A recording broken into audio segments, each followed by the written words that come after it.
تقریر سے ممکن ہے نہ تحریر سے ممکن، تقریر سے ممکن ہے نہ تحریر سے ممکن، وہ کام جو انسان کا کردار کرے۔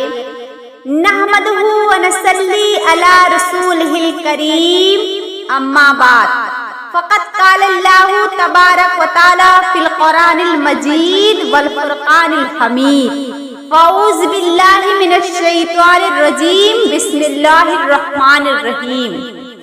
فصلحات قانتات حفیظۃ للغیب بما حفظ اللہ القرآن، صدق اللہ العظیم و صدق رسولہ النبی الامین الکریم۔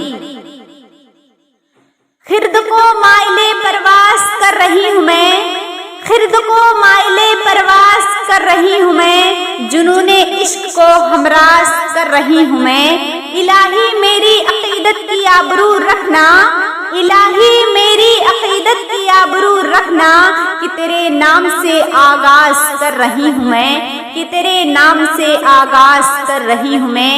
معزز خواتین ملت اسلامیہ، السلام علیکم ورحمۃ اللہ تعالی وبرکاتہ۔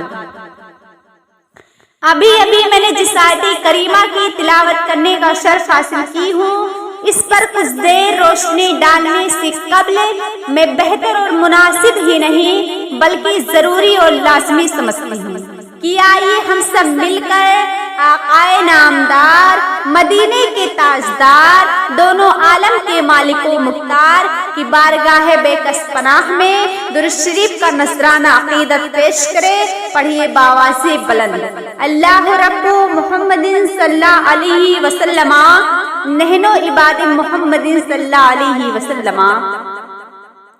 جاگنا ہے جاگ لے افلاک کے سائے تلے، جاگنا ہے جاگ لے افلاک کے سائے تلے، حشر تک سونا پڑے گا خاک کے سائے تلے، حشر تک سونا پڑے گا خاک کے سائے تلے۔ میری ماں اور بہنوں، دیکھا آپ نے کہ کیا ہوتی ہے نماز کی برکت، مگر افسوس صد افسوس ہم اس عظیم عبادت سے کوسوں دور نظر آتے ہیں۔ ہمارے کانوں میں روزانہ 5 وقت مؤذن کی صدائیں حی علی الصلاۃ اور حی علی الفلاح ٹکراتی ہے، مگر ہماری بیوقوفی کا عالم یہ ہے کہ ہمارے سروں پر جواں تک نہیں رہتی اور ہمیں ذرہ برابر اپنے رب کی نافرمانی کا احساس نہیں ہوتا۔ مگر یاد رکھیے، بروز محشر آپ کو ایک ایک لمحے کا حساب و کتاب دینا ہوگا۔ اللہ کی پکڑ بہت سخت ہے، اس سے کوئی نہیں بچ سکتا ہے، اور بے نمازی قبر ہی سے عذاب میں مبتلا کر دیا جاتا ہے اور حشر کے بعد بھی جہنم کی آگ میں جلے گا۔ لہٰذا اے اسلام کی غیرت مند شہزادیوں، جب ہمیں معلوم ہے کہ موت برحق ہے اور آخر کار مرنا ہے، کیونکہ موت سے کس کو رستگاری ہے، موت سے کس کو رستگاری ہے، آج ہماری کل تمہاری باری ہے، آج ہماری کل تمہاری باری ہے، تو پھر یہ آخرت سے بیوقوفی کیسی، عذاب قبر سے یہ آنکھیں بند کر لینا کیسا، اللہ کے خوف سے بے خوف ہونا کیسا۔ لہٰذا سنیے اور کان کھول کر سنیے کہ ہمیں شاعر کیا پیغام دے رہا ہے کہ جاگنا ہے جاگ لے افلاک کے سائے تلے، جاگنا ہے جاگ لے افلاک کے سائے تلے، حشر تک سونا پڑے گا خاک کے سائے تلے۔ کیا پوری دنیا میں کوئی ماں کا لال ایسا ہے جو یہ کہے کہ میں نہیں مروں گا؟ کیا کوئی عورت ایسی ہے جو یہ کہے کہ میں نہیں مروں گی؟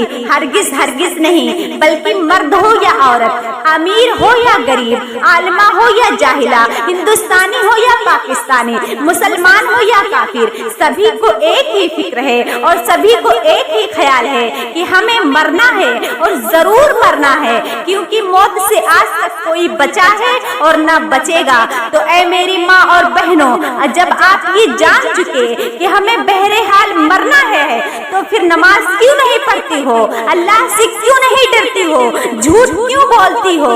کسی کی چگلی کیوں کرتی ہو؟ کسی کی غیبت کیوں کرتی ہو؟ کیا تم کو معلوم نہیں کہ غیبت اور چگلی انسان کی نیکیوں کو ایسے کھا جاتی ہے جس طرح آگ لکڑی کو کھا جاتی ہے؟ لہٰذا